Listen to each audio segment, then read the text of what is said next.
aí, o amigo Francisco, o meu Alexandre, para a gente poder apresentar um pouco da parte de sustentabilidade do nosso setor de transportes aqui no estado do Rio de Janeiro. Como é que a gente faz a mudança aqui, Francisco?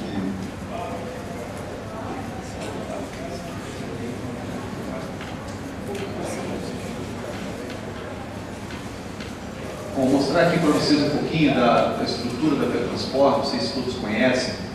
Nós somos uma entidade patronal, a nossa vocação é sindical, nós representamos a verdade das empresas de ônibus no estado. É uma característica muito singular no Rio de Janeiro. Nós temos uma única federação que congrega todas as empresas de ônibus do estado. Isso não acontece em todos os outros estados, né? No Rio conseguiu organizar o transporte, e a federação tem procurado liderar as questões relacionadas à sustentabilidade, à parte ambiental, social do setor, apontando os caminhos para todas as empresas. Aqui a gente tem um mapa do estado, né? O que acontece? As empresas elas se organizam regionalmente em seus sindicatos, e esses sindicatos então são associados à federação. Nós temos mais de 200 empresas de ônibus no estado, uma frota superior a 20 mil ônibus, é a segunda maior frota de ônibus do país. Aqui os dados de empregos gerados e número de passageiros transportados. 80% de todas as pessoas que se deslocam no transporte público no estado do Rio de Janeiro se deslocam por ônibus. Esses outros 20% vão cair com transporte alternativo, muitas das vezes é ilegal, trens, metrô, barcas, alguma coisa de teleférico, eles têm um alemão, mas é um pouco representativo. Bom, o nosso contexto hoje, todo ele, né, no estado, ele está vinculado aí aos Jogos Olímpicos de 2016. Não tem como a gente separar a realidade das mudanças, da transformação que nós estamos passando, principalmente na cidade do Rio, dissociar isso dos Jogos Olímpicos, né? Isso seria como um efeito catalisador para novos investimentos, retomada dos investimentos, que permite nós fazermos aprovados a garagem, os veículos aprovados recebem o seu identificação com a aprovação do INEA e da Secretaria de Meio Ambiente do Estado. Programas na área de eficiência energética, gestão do uso nacional de combustíveis, nós temos programas de medição de emissão on-board, com P&D, pesquisa e desenvolvimento, combustíveis alternativos, vou apresentar algumas coisas, e a área de compensação ambiental, crédito de carbono, redução da nossa pegada de carbono, programas que são os carros-chefe. Aqui tem um cronograma que a gente sintetizou para vocês terem uma ideia de como tem melhorado a performance ambiental dos ônibus no Rio de Janeiro de 2005 para cá. É muito significativo, mais até do que se imagina, né? Em 2005 nós tivemos uma redução forte de 33% nas emissões, com a entrada dos novos veículos diesel, que naquela época eram os veículos mais modernos que existiam no mundo, e aí eu tive uma redução de 33% na emissão de material particulado. Em 2006 a Petrobras mobiliza um combustível mais limpo na região metropolitana, começou aqui no Rio, em São Paulo, nós tivemos uma redução de mais 10% acumulada com essa redução de 33%. Em 2009, um novo combustível que a Petrobras coloca, a gente tem uma redução de mais 10%. Em 2010 entra o biodiesel 5% em toda a frota do estado. Essa foi uma iniciativa pioneira do Rio de Janeiro. Nós somos na vanguarda do uso e dos testes de combustíveis alternativos. O Rio de Janeiro já usava biodiesel antes mesmo de ser uma determinação nacional. Agora nós estamos partindo para o B20, para testes com diesel de cana. Eu vou mostrar algumas imagens, alguns projetos. E agora, em 2012, entra pela primeira vez no Brasil uma revolução da máquina diesel, com a entrada dos motores sistema de pós-tratamento de gases. Nós nunca tivemos catalisadores em veículos diesel no Brasil. Nós temos catalisador no nosso carro, no nosso automóvel, desde 97. 15 anos nós temos catalisadores em veículos elétricos, mas em veículo diesel, transporte de carro, caminhão, ônibus, nós não tínhamos. Então isso era um déficit que nós já vínhamos cobrando, pressionando, e houve então determinação legal, e todos os ônibus hoje adquiridos novos, a gente tem uma taxa de renovação muito elevada, 15% ao ano, próximo disso. Então chegando com uma redução, além de toda essa redução, de mais 80%. A próxima etapa dessa evolução seria o Euro 6, talvez daqui 3, 4 anos a gente possa estar implementando no Brasil. Em algumas cidades do mundo, a gente pode dizer que o que está saindo do escapamento do carro é mais limpo que o ar que as pessoas estão respirando. A gente tem uma ideia de como isso tem evoluído em termos de tecnologia e de melhoria dos combustíveis. Ano que vem entra um novo diesel no Rio de Janeiro, no município, que a Petrobras vai colocar, e o compromisso do nosso segmento com a Prefeitura e o Comitê Olímpico Internacional para 2016 é que toda a frota tenha 20% de biodiesel. Essa é a primeira frota do país totalmente movida a biodiesel B20. Bom, esse programa Economizar é o programa historicamente mais importante, né, do segmento aqui no Rio. É uma parceria com a Petrobras. Como o próprio nome dele diz, ele tinha no início da sua concepção o objetivo de economizar combustível. Aqui eu tenho uma das pernas da sustentabilidade, porque todos esses programas que eu vou apresentar, eles estão se tornando sustentáveis porque ele traz para o empresário uma redução de custo, ele traz para o empresário algum incentivo na parte econômica que permite que investimentos sejam feitos e que a melhoria do meio ambiente possa ser alcançada. Então, esse tripé da sustentabilidade, a parte social, que a gente também procura integrar, é possível de ser alcançado, e esses projetos que a gente está tocando mostram isso. Para vocês terem uma ideia, o programa Economizar, desde 97, que foi quando ele foi concebido, né, junto com a Petrobras, ele já permitiu a economia de 500 milhões de litros de óleo diesel no estado do Rio de Janeiro todo. Se a gente imaginar que um litro de óleo diesel custa R$2, nós tivemos uma economia de próximo de R$1 bilhão com um programa de eficiência energética e de gestão do uso racional desse combustível dentro das empresas. Não estou nem falando do uso de combustíveis alternativos e outros tipos de solução que nós temos. R$1 bilhão, eu posso dizer para você que é muito dinheiro. É muito dinheiro. Não sei quantas vezes ou centenas de vezes o orçamento que nós temos para cuidar da área ambiental. Então, justifica e é solução que pode ser implementada em qualquer outro setor econômico. Cuidar do meio ambiente pode ser um bom negócio, né, do ponto de vista de estratégia.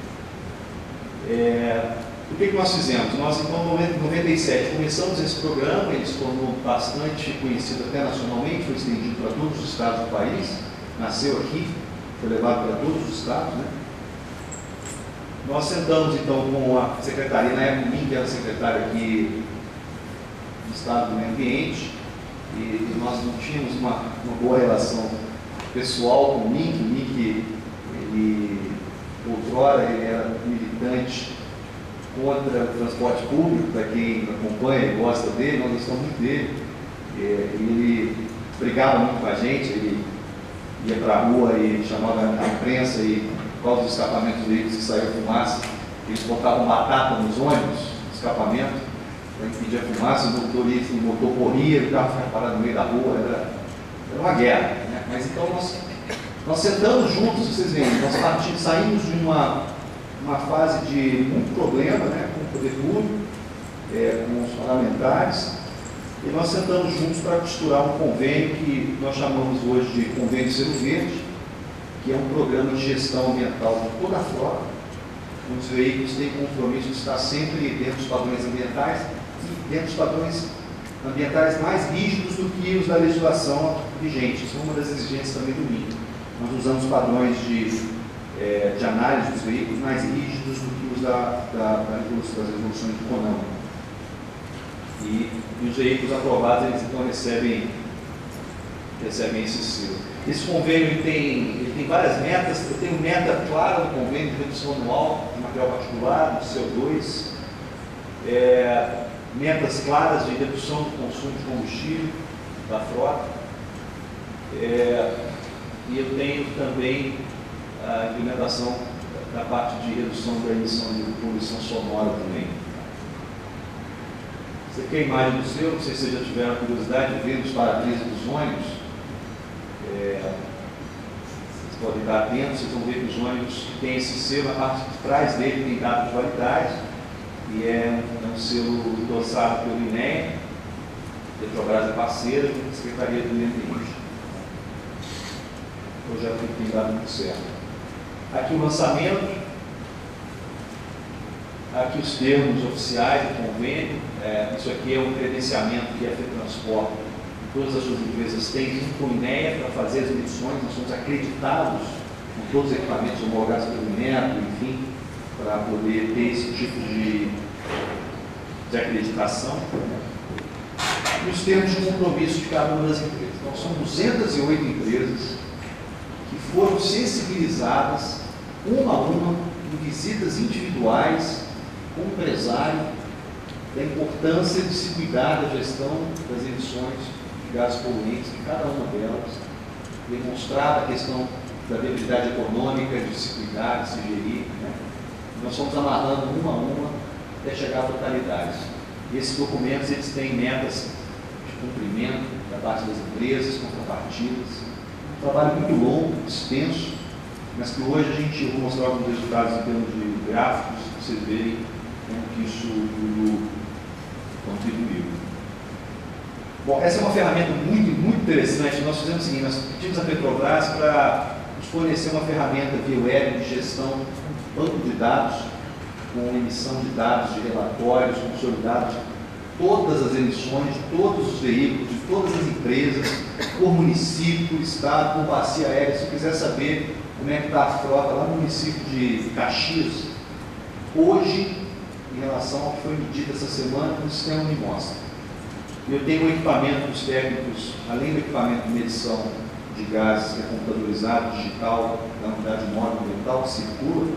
Os técnicos têm um PDA desse, um celular moderno, computador de mão portátil que se comunica com a internet. Então ele mede o veículo agora, ele digita a placa, ele coloca o valor da medição do gás, do equipamento, se o veículo está aprovado ou reprovado, o software já entende. E aquela informação é disponibilizada no banco de dados na mesma hora para o órgão ambiental, para o gerente de manutenção da empresa, para a minha coordenadora ambiental, para mim, para a minha diretora, lá no INEA recebe, lá na Secretaria recebe. Então, em tempo real, a gente consegue monitorar. Por isso que a empresa tem um incentivo a mais, no sentido contrário. Ela recolhe o carro se ele estiver fora dos padrões, porque todo mundo está sabendo que o carro tem emitido fumaça. E ele está sabendo também. Então, esse compromisso em torno da melhoria, esse tipo de programa de selo verde, de certificação, ajuda muito. Bom, aqui os resultados. A gente começou em 97, em termos de nível de aprovação, aqui é número de aferições, né, número de veículos por ano que eu avaliava. Né? Em 97, a gente começa com uma inclinação crescente aqui, crescimento marginal bastante contínuo. Quando eu assino o convênio com o INEA em 2007, eu tenho já um deslocamento muito grande, a adesão das empresas foi muito maior, apesar de a gente estar inserindo uma variável que aparentemente podia ser um estímulo, que é a fiscalização, o olhar do órgão ambiental naquilo que está errado. Porque quando o carro está errado, o relatório vai que o veículo está errado. O veículo está reprovado, ele está emitindo mais do que ele deveria. O órgão ambiental ele não multa o veículo por causa disso. Então, essa é a parceria, eles chamam de gestão ambiental compartilhada. É uma ferramenta mais moderna de cuidar do meio ambiente, ou de cuidar das questões, sem a punição. Porque como o empresário é sempre punido, ele se afasta, ele não quer relação com o órgão ambiental, a única relação que ele quer é se ele for lá ser fiscalizado. Fora isso, ele não quer nenhuma possibilidade. Então, esse é um instrumento que permite a empresa ir ao órgão, entregar para o órgão a realidade quando ela está, o órgão não a multa por isso, a empresa tem tempo para ir lá, corrigir, mandar um novo relatório, e esse ciclo é muito virtuoso. Aqui a gente tem a evolução do desempenho ambiental. Aqui sim, em 97, isso aqui são veículos aprovados. De todos esses veículos aqui, próximo de 5 mil que foram medidos, mais da metade foi reprovado. Isso no início do programa. Então, e na década de 90, a frota estava muito ruim, essa é a verdade. Nós não escondemos os resultados, né? Nós mostrávamos naquela época.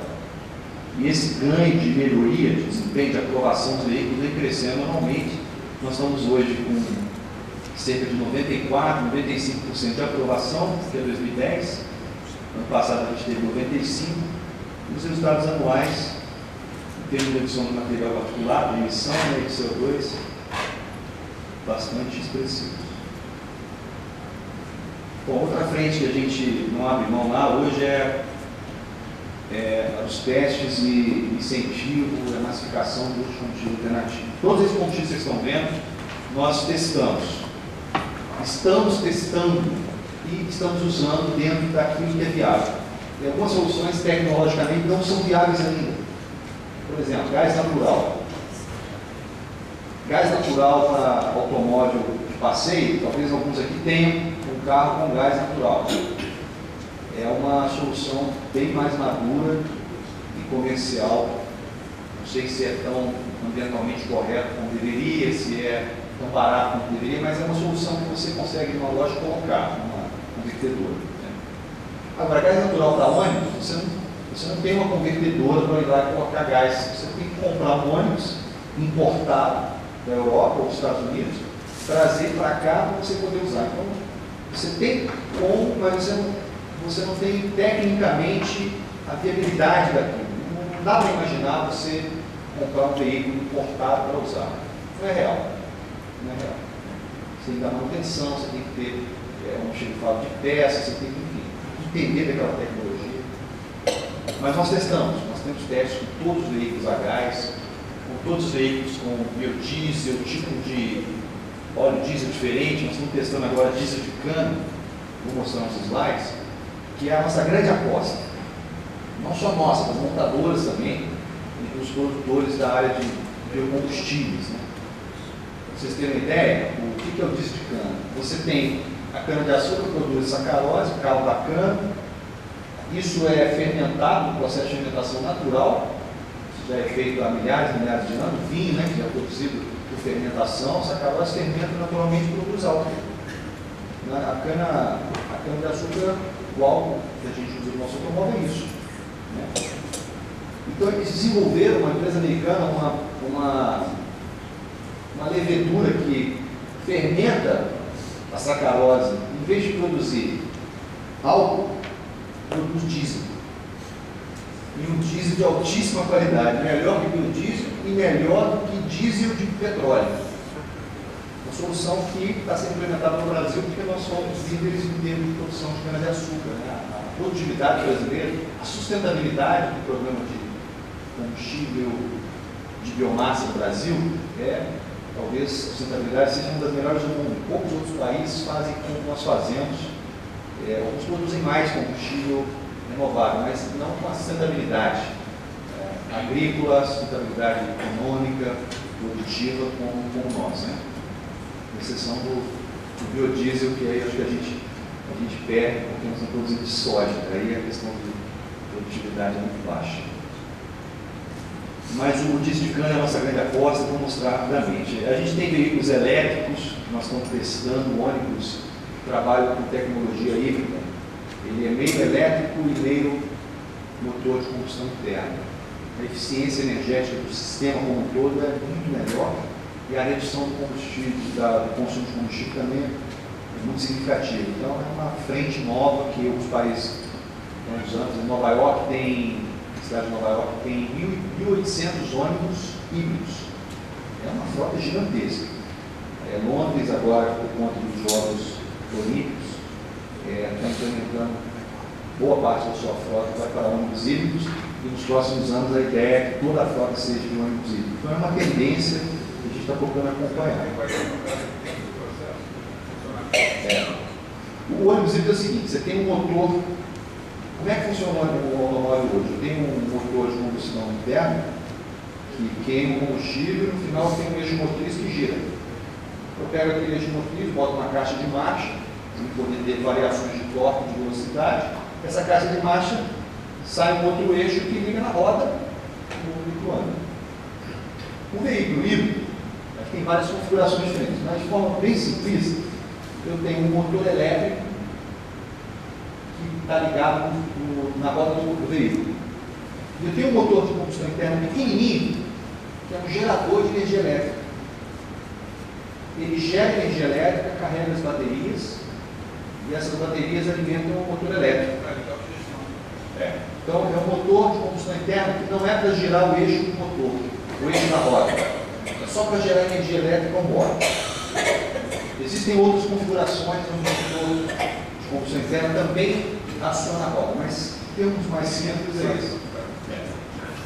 Tem outras complexidades, mas é basicamente isso. É motor elétrico e motor de combustão interna.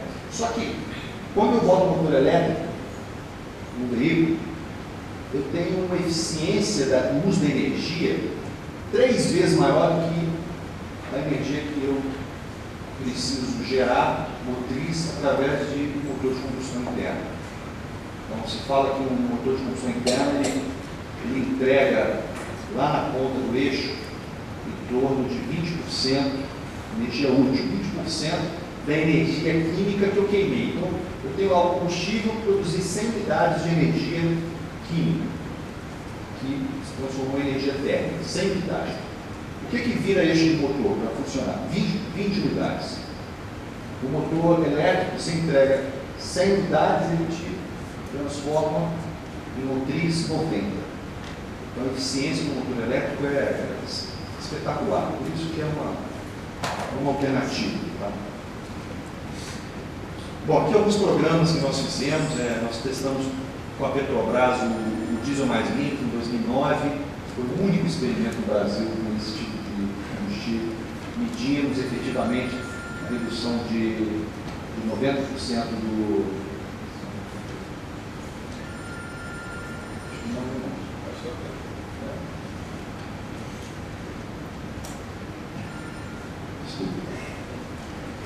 Nós testamos então combustíveis alternativos, temos testes com ônibus híbridos, como eu falei.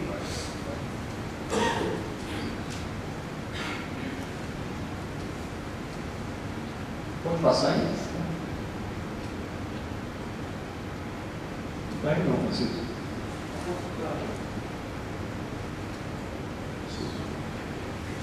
Biodiesel, nós fomos a primeira cidade a testar biodiesel no Brasil. Nós começamos com 3.500 ônibus.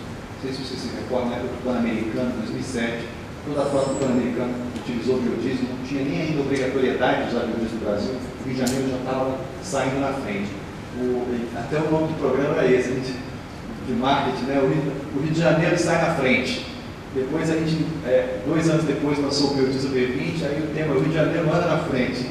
A gente eles colocaram esse lema aí na parte de biocombustível. Tem imagens dos veículos, né? Não sei se vocês chegaram a ver esse tipo de veículo com essa comunicação aqui, mas rodou por mais de 1 ano cada um desses projetos. Esse é o projeto que nós estamos apostando hoje. É um projeto pequeno, sim, são 20 ônibus só. Por quê? Porque é experimental. A Agência Nacional do Petróleo não homologou esse combustível ainda. As montadoras ainda não deram todo o seu aval. O operador ainda está com receio, não sabe se vai funcionar, se vai quebrar o motor, se a performance energética é a mesma, se o nível de emissão é menor ou maior. Nós estamos testando tudo isso junto com a FOB. É um projeto de 4 milhões de reais, um projeto significativo em termos de investimento, tá? E os resultados estão sendo muito positivos. Na Rio Mais 20, um dos principais projetos brasileiros como está sendo apresentado vai ser esse, pelo nível de importância. São 30% de diesel de cana misturado com 5% de biodiesel, aqui está errado, é 5% de biodiesel e o restante de diesel normal. Outra área que nós temos lá, achamos que é importante, não é nada novidade para ninguém, a parte de compensação ambiental. Quando você tem um nível de emissão de gás de efeito estufa, você não consegue reduzir, é o nosso caso, não tem como substituir todo o diesel que hoje consumo. Da mesma forma que o transporte individual não tem como substituir a gasolina totalmente. Então, aquilo que eu emito, nós temos metas de compensar através de reflorestamento. É uma política bastante comum nos setores econômicos, né? A gente entende que a gente deva fazer, existe muita área para reflorestamento necessitando de revegetação ecológica no estado. Então, nós estamos com metas anuais também nesse sentido.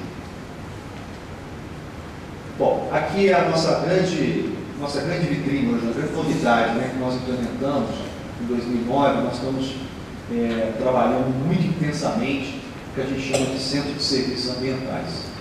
Isso é uma ideia que surgiu aqui. É o primeiro centro de serviços ambientais do setor de transportes. As outras federações ainda não implementaram, nós temos vindo aqui aprender para poder implantar seus núcleos. Mas, basicamente, o que é? Nós montamos uma equipe multidisciplinar com biólogo, tecnólogo, engenheiro florestal, engenheiro mecânico, especialistas em licenciamento, em mercado de carbono. Eu tenho uma equipe grande e mais os 30 técnicos ambientais que estão em campo, fazendo os trabalhos da parte técnica de poluição ambiental, de controle, né, de fiscalização, não fiscalização, de gestão, né? E aí nós começamos a disponibilizar serviços ambientais para as nossas empresas associadas. Porque uma coisa é eu botar um programa de combustíveis alternativos que tem um viés de redução das emissões de gases, melhoria da qualidade do ar da cidade, do serviço de transporte, que passa a ser um serviço melhor, e é uma relação institucional do setor com a sociedade, com o poder público melhor. Isso é muito institucional. A gente não estava olhando para dentro da empresa. Então, eu tenho 208 empresas, com umas 400 garagens espalhadas pelo estado inteiro, e lá dentro, a gente, muitas das vezes, não está fazendo nosso dever de casa. Então, lá de fora, o ônibus está bonito, roda com combustível alternativo, novo, a emissão é ótima, tem pós-tratamento de gases, mas lá na garagem eu estou jogando óleo no lugar errado, eu não estou fazendo a gestão dos resíduos, eu não estou reciclando os gases de refrigeração, eu estou fazendo aquilo que eu poderia. Então, nós despertamos nesse sentido. Então, hoje, eu estou atendendo as empresas com essa gama toda de serviços, desde o licenciamento até a implementação do DIS 14.001, auditorias ambientais anuais, programas de gestão e destinação de todos os resíduos, reciclagem, reuso de água, enfim. A gente tem uma gama bem completa aí, cada empresa acessa o serviço que quer, não é obrigatório, não é pago, a equipe está lá, nós somos sindicatos, nós somos pagos pelas empresas, então é um núcleo que atende todo mundo. Então, em termos de escala e de redução de custo, é uma solução muito interessante. Nós criamos, então, nesse centro de serviço, uma lista de fornecedores do Estado. Isso é bom para uns e é ruim para outros. A intenção era exatamente essa. Nós filtramos quem são os bons fornecedores de serviços ambientais para a gente poder fazer uma seleção na hora que a gente precisar. Então, a empresa, por exemplo, quer fazer uma análise geoambiental completa, porque isso foi determinado pelo órgão ambiental no processo de licenciamento. Então, eu sei quais são as empresas que fazem bem e eu sei as empresas que fazem mal. Por quê? A empresa que faz mal, que entrega um relatório muito ruim, que vai ao órgão ambiental, leva 2, 3 meses para ser analisado e volta com um monte de pendências, vai me levar mais 4 meses para fazer a correção. Essa empresa a gente não quer. A gente quer uma empresa que entende o relatório, entende a demanda, faz bem feito, cobra o que tiver que cobrar e o serviço de licenciamento anda, o processo anda. Então, as empresas hoje, em qualquer área, seja estudos, análise de risco, relatório de segurança, ela tem lá, ela liga, ela tem lá 5, 6 e ela faz a contratação, a gente não influi, ela cota e ela faz com quem ela quer. Então, isso dinamizou muito a solução dos problemas ambientais que antes paravam na mão de, às vezes, empresas que não tinham toda a habilidade, né, para dizer outra coisa. Nós passamos a fazer convênios de cooperação técnica com o poder público Aí o Selo Verde é um dos exemplos, mas existem outros, exemplos do município, do Rio, para licenciamento das garagens. Tem uma parte institucional muito forte, porque o meio ambiente é matéria de gestão pública e nem tudo a gente consegue fazer no privado. Precisamos estar muito próximos dos órgãos ambientais e dessa gestão ambiental compartilhada. O tema de uso de água é um tema novo, que agora todas as empresas de ônibus, postos de combustível estão obrigados pela LERJ, e o INEA agora começa a implementar isso. Tem que haver uso de água, as garagens gastam muita água. Eu fiquei até assustado. A primeira vez que eu soube que um ônibus gasta 300 litros de água para se lavar todo dia. 300 litros. Você não gasta menos, porque o ônibus é grande. Não tem jeito, você tem que lavar. Eu não posso deixar de lavar, porque senão no dia seguinte o veículo está na rua sujo e aí o serviço está sendo mal prestado. Então é uma necessidade, é um aspecto ambiental, um impacto ambiental que a gente precisa cuidar. Cuidar como? Mínimo, fazendo o reuso da água. Se eu posso gastar 30 litros por ônibus fazendo o reuso que me dá um eficiência de 90%, então nós vamos fazer. Então nós estamos implementando, disseminando, sensibilizando as empresas. Então, nesse sentido, a gente está sendo muito bons. Gerenciamento de resíduos, a mesma coisa. Todo tipo de resíduo, óleo lubrificante, borra, areia contaminada, lâmpada fluorescente, pano de papel contaminado com tinta, filtro de cabine de pintura, peça contaminada, e aí vai. Água fluente, fossa séptica. Tem uma gama de resíduos que uma garagem de uma empresa dessa gera. Eu preciso destinar isso adequadamente e reciclar aquilo que eu posso. Boa parte disso vai para a reciclagem. Pneus, baterias, né? Então, esses programas todos eles sendo implementados. Auditoria ambiental, nós temos uma equipe de auditoria que vai à garagem, faz a auditoria e as não conformidades todas são apontadas, a gente faz um programa de adequação. E os 14.001, algumas empresas já estão entrando, nós estamos cooperando nesse sentido. E as publicações ambientais. Nós estamos, no Centro de Serviço, publicando materiais bem densos, né? O primeiro foi sobre legislação ambiental aplicada ao setor de transporte, porque a legislação é muito dispersa, é uma matéria muito esparsa, e você tem legislação ambiental para tudo quando é tipo de emprego. Nós vamos focar. Nós fizemos um levantamento de 6 meses, aprofundamos, contratamos escritórios jurídicos, o licenciamento ambiental a mesma coisa, reuso de água, e assim a gente tem feito publicações. Esse curso aqui está à disposição de vocês, é gratuito. Nós fizemos um curso pela internet, chamado Gestão Ambiental. Ele está disponível no site, eu vou mostrar para vocês. São 6 módulos, todos eles ligados à interface da pasta ambiental com o transporte. Tá? O foco é transporte. Então, ele tem uma introdução, ele fala de desenvolvimento sustentável, ele atualiza o leigo, né? O desenvolvimento sustentável, uma expressão comum, mas nem todos entendem como ela nasceu, o que ela significa. Tem um módulo só sobre desenvolvimento sustentável. Impactos ambientais, aí eu faço um paralelo dos impactos ambientais do setor de transportes, o conceito de gestão ambiental, licenciamento ambiental e mobilidade sustentável. A gente desce até chegar no que nos interessa, né? O que a gente pode fazer em prol de uma mobilidade mais sustentável. Esse aqui é o curso, né? As telas, ele é totalmente interativo. Eu tenho vídeos com depoimentos, aulas de especialistas na área de emissão de gases, especialistas na área de segurança viária. Eu tenho exemplos, enfim, é muito legal, acho que dá para fazer uma manhã sem dificuldade e a gente ganha uma bagagem aí básica, pelo menos, legal. E aí as empresas todas, elas têm programas para fazer esse curso. O que nós fizemos também? Fizemos uma parceria com o Senac, criamos o primeiro curso de tecnólogo, é um curso de graduação, é feito pelo Senac e a FETransport. Nós implementamos no ano passado a primeira turma, são 30 tecnólogos que estão sendo formados, todos eles são funcionários das empresas, das 208 empresas. As empresas têm grandes grupos econômicos, então a gente está pegando um bom colaborador que cuidava da parte ambiental dentro do grupo, mas intuitivamente, não tem conhecimento, não tem base acadêmica, não conhece, não teve uma aula, ele cuida da parte ambiental do mesmo jeito que ele cuida da parte administrativa da empresa, o funcionário que foi aproveitado.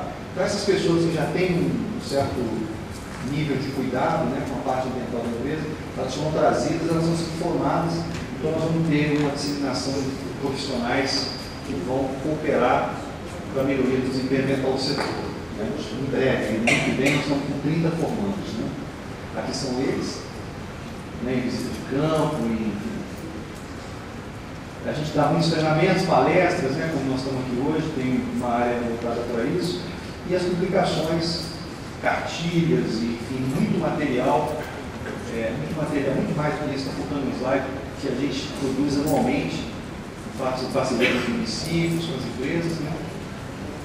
E para terminar, aqui, Francisco, só alguns reconhecimentos que o setor do Rio de Janeiro tem tido aí, em termos de premiações. O primeiro mais importante que a gente considera, nós recebemos um prêmio da revista Época, em 2008, e foi a única entidade de transporte do Brasil a ser reconhecida como uma entidade voltada às questões de mudança climática, com programas efetivos voltados à redução de emissão de gás, prêmios, enfim, de caráter nacional.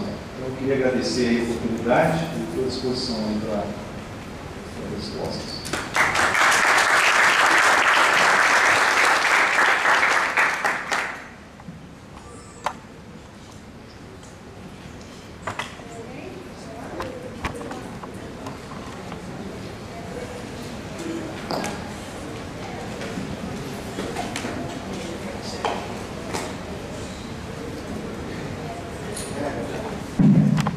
Perguntas?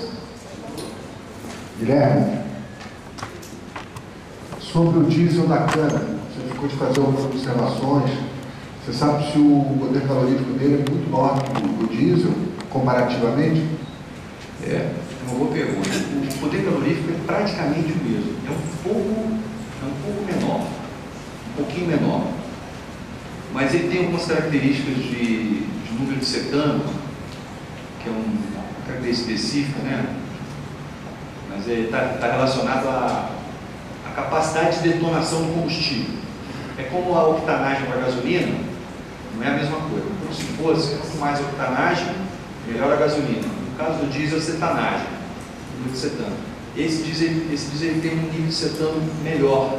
Então ele pode ter um poder calórico um pouco menor, mas ele compensa na cetanagem. Então, pode ser comprimido mais vezes. Aí dá maior eficiência no final. E esse número qual é? Não, ele não. 10%? As montadoras não estão pensando em aumentar a pressão de emissão. A ideia é usar o combustível no mesmo motor que hoje usa diesel convencional. Porque esse é o grande ganho. Você não precisa fazer mudança mecânica. Você mudar a matriz energética já é um desafio. Você mudar a matriz energética e ainda mudar a matriz tecnológica é uma complicação a mais. Você pensar em trocar o motor e botar dentro de uma empresa 2, 3 equipes de manutenção para tratar com tecnologias diferentes é sempre mais complicado. Então, nós estamos fazendo os testes desde janeiro. As montadoras fizeram em seus bancos de prova. O desempenho é o mesmo. Então, se é 10% a mais, 1, 5, 6, o desempenho é o mesmo. Não está tendo perda energética, consumo, aumento de... Vai ser vendido ao mesmo preço, vai entrar como diesel. O preço é outro problema. A gente não está nem sinalizando aí, porque a produção em escala começa no final do ano. Essa empresa chama Miris, ela fez uma joint venture com a Total, que é como se fosse a Petrobras lá na França, a petroleira lá, e eles estão comprando usinas de cana-de-açúcar no Brasil, e eles estão investindo pesado. A Petrobras ficou de fora, não quis entrar, não sei porquê, a Total entrou. E nos próximos anos o horizonte é de grande produção, aumentar a produção, e usinas mesmo, usinas grandes, de produção de gente grande mesmo no setor sucroalcooleiro. E aí a gente vai começar a ver preço, porque hoje a produção é toda laboratorial. Esse combustível que eu estou usando, parte dele é feito no laboratório lá em São Paulo, outra parte é feita no laboratório lá em, se eu não me engano, é Miami, está vindo de navio. Então, ainda não é aquilo que a gente deseja. mas a vocação nacional de produzir álcool vai sinalizar uma produção de cana natural bastante elevada. Então, aguardo. Obrigado.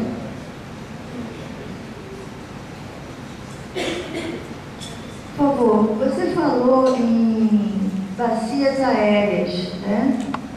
E quais são as bacias aéreas que a FETranspor identificou nessa região metropolitana do Rio de Janeiro? Eu falei de bacia aérea, né? A definição da bacia aérea é uma unidade, né, de gestão que a gente entende ser de preocupação do órgão ambiental. A gente não trabalha o transporte dessa forma, né? O transporte ele é trabalhado por município ou por área de concessão e a gente não faz esse acompanhamento com bacia aérea. A gente acompanha os resultados de qualidade do ar das bacias aéreas que o INEA assim mede. Então, a gente tem como fazer correlação. Eu sei qual área da cidade tem um transporte que tem níveis de redução de emissão maiores e outros locais que têm frota um pouco mais velha, um pouco mais necessitando de um pouco mais de atenção. Apesar de que os índices todos hoje estão muito altos. Isso no passado talvez fosse mais intenso. Hoje está muito parecido, né? Então eu comentei de bacia aérea, mas a gente não tem tido estudos específicos não. Mas o INEA tem, a gente participa com eles, acompanha.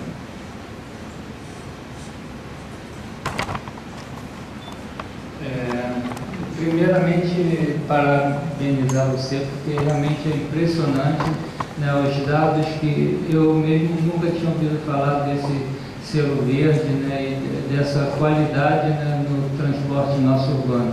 Agora, somente comentando a parte de selo verde, no mundo todo se implantou muito mais programas, né, de eficiência energética, né, programas de ecológicos, quando as cidades ou os municípios tinham selo verde.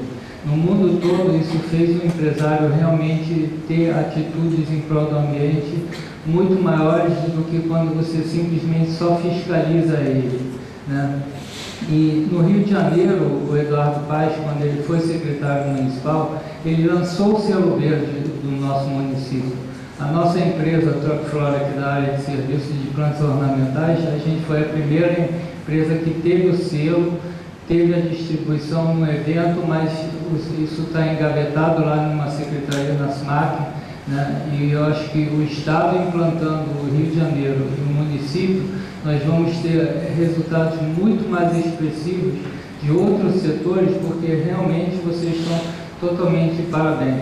Na parte da Embrapa, né, que você falou do por que a cana-de-açúcar tem tanta eficiência, né, no nosso produtividade mundial, é porque a cana-de-açúcar brasileira foi desenvolvida pela Embrapa Agrobiologia, ela fixa nitrogênio do ar, né? Somente as leguminosas faziam isso, e se tinha pesquisa lá na Rural, em frente a quilômetro 47, né, no próprio nosso estado. E a cana-de-açúcar, né, com pesquisas deles desenvolvidas, hoje faz fixação biológica, né? Então nós temos uma produtividade muito maior que todos os países do mundo. Nós somos líderes nessa tecnologia, né? E o Israel Rabin, na Veja, agora dessa semana que passou, ele falou, uma das coisas mundialmente que vai ter maior impacto é se a Embrapa agora, os 40 centros no Brasil, receberem 5 vezes o que ela ganha hoje, né? Porque ela foi, cada centro, agronomicamente, ecologicamente, né, desenvolveu tecnologias de eficiência total, né, na agricultura brasileira. E, por exemplo, ainda na parte da discussão, quando ele falou da SEDAI, né, da parte de água, né, o Rio de Janeiro hoje, né, é uma cidade que só tem uma única fonte de água, né, que é o Paraíba do Sul. O Paraíba do Sul ele é desviado no sistema do Guandu, é o maior complexo de limpeza de água do mundo, né, só que somos hoje, eu acho, mais de 7 milhões de pessoas que dependem desse elétrico. E a parte de energia elétrica, nós temos termoelétricas vagalume, que são para suprir quando falta energia elétrica. E na parte de água não se está pensando o problema que nós cortamos, como a Rio São Paulo, a Dutra, corta tem ponte em cima do Rio Guandu.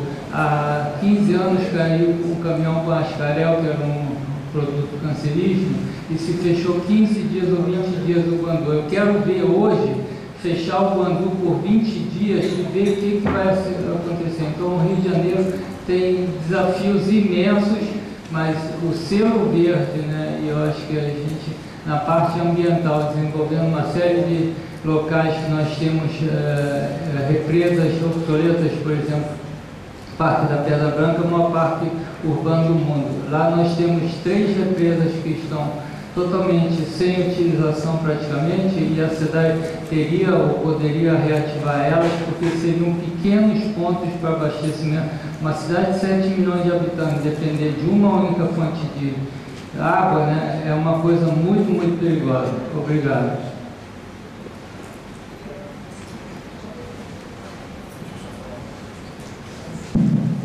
Eu pediria à plateia que, por favor, né, seja mais objetivo na pergunta, porque nós temos pouquíssimo tempo. Guilherme, em relação a toda a temática, todo o funcionamento do motor, o princípio mesmo queima, e inclusive a variação no tipo de fabricação do produto que vai ser o comburente, né? No caso do biodiesel novo, esses biodiesel novos, né, Vaticana e etc., que estão sendo lançados agora, eles estão sendo, 2 perguntas, né? Uma está sendo modificada a viscosidade. A viscosidade do comburente, ela influencia na longevidade do motor.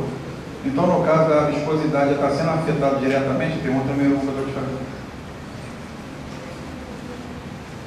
Viscosidade, né? A viscosidade, ela não, pelo menos até onde eu saiba, ela não tem uma questão muito com a qualidade, não. Ela acaba impactando os sistemas de injeção, porque as pressões são cada vez mais altas. Se tiver uma viscosidade muito alta, você começa a forçar demais as bombas injetoras, que hoje acabaram com pressão de quase 2 mil bar. Mas a viscosidade não é o ponto alto, não. A lubricidade do combustível é uma preocupação muito grande, porque os sistemas de combustão de alta pressão, aí você começa a ter perda de vida útil mesmo na lubricidade. O biodiesel, ele tem características de lubricidade melhores do que a do diesel convencional. Então, hoje a gente usa B5 na frota, são 5% de biodiesel. O biodiesel é um aditivo de lubricidade do diesel, que cada vez mais tem menos enxofre e com isso perde drasticamente lubricidade. Então nós conseguimos fazer um casamento muito interessante, foi um momento oportuno. Tá? A Petrobras sendo forçada a diminuir o nível de enxofre, que impacta na geração de fumaça negra, qualidade diretamente relacionada à qualidade ambiental do combustível, enxofre. Ela tinha que baixar, baixou de 2.000 para 1.800, de 1.800 para 500, de 500 para 50, e ano que vem vai botar o S10. Então você pensa, saiu de 2.000 ppm para 10. É um combustível quase que isento de enxofre. A lubricidade caiu 10 vezes. Então, o biodiesel corrigiu esse fato. Então, o diesel de cana ele está livre de enxofre, por isso ele teria uma lubricidade baixa, mas ele sendo utilizado com o biodiesel, isso é corrigido também. Então, uma coisa está compensando a outra. Mas a viscosidade ela não está sendo vista como um grande problema, não. Mais a lubricidade e densidade. Densidade também. A densidade está relacionada ao consumo. O biodiesel tem uma densidade de massa menor.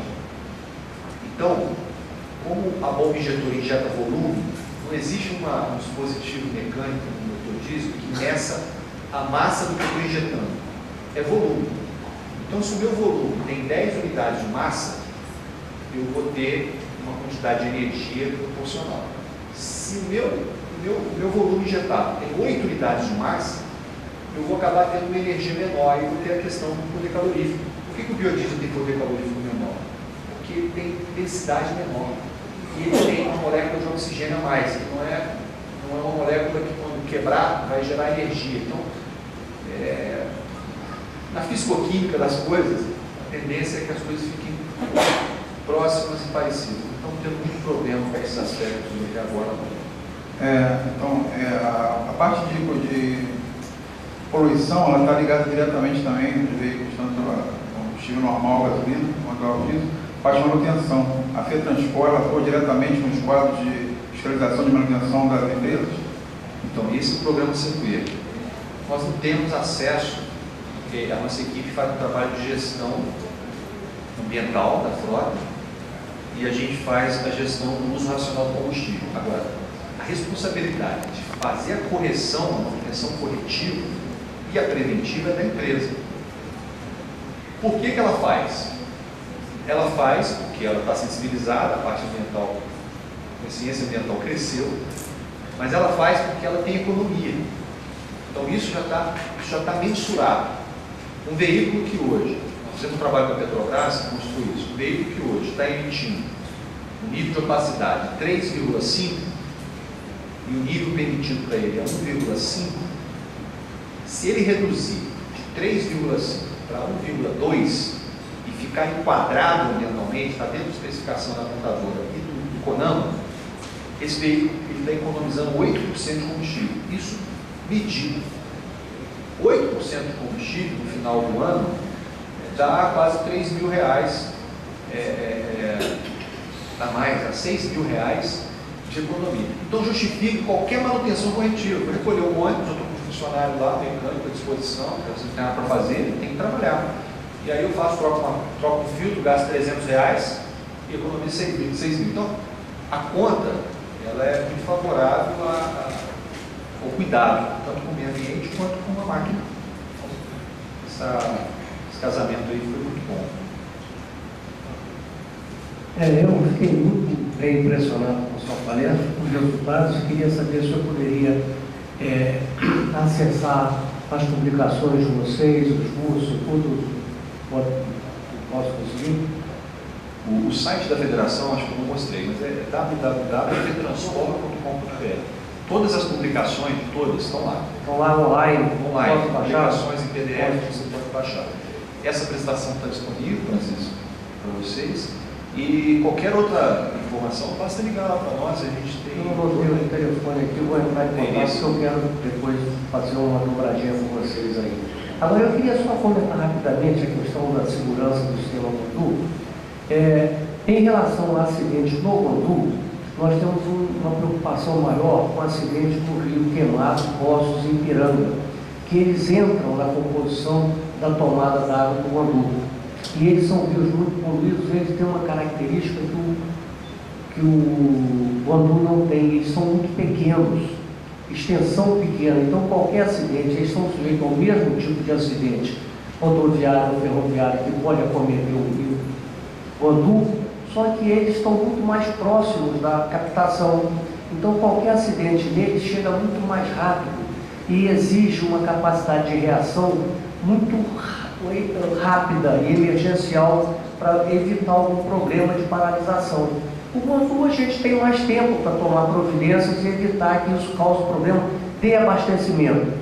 Pode causar problema de diminuição da tomada d'água, de paralisação da entrada, mas de abastecimento não. Agora, o que nós estamos fazendo para garantir a segurança disso, nós estamos desenvolvendo um projeto, fizemos um estudo de impacto ambiental, corremos todos os ritos do licenciamento ambiental e vamos fazer um desvio desses 3 rios para que eles não entrem mais na tomada d'água do Guandu, de maneira que eles não interfiram. É um problema não de controle de poluição, na verdade, mas de segurança para o sistema, porque uma contaminação deles, que são cerca de 2% do caudal que entra na tomada d'água do Guandu, às vezes faz com que a tomada toda pare. E a gente tem risco de não, às vezes, conseguir reagir com a velocidade que precisa. Eu queria só prestar esse esclarecimento aí para ninguém ficar muito preocupado com essa questão. Eu gostaria de agradecer a ilustre palestra do professor, que engrandeceu bastante aqui o nosso debate. Na verdade, exibiu para muitos ações até então surpreendentes, né? principalmente na área de inovação em sustentabilidade e também como elemento componente da ideia de economia verde. Muito bem, agradecemos e eu já em seguida já vou começar a minha palestra, que nós estamos muito atrasados, né?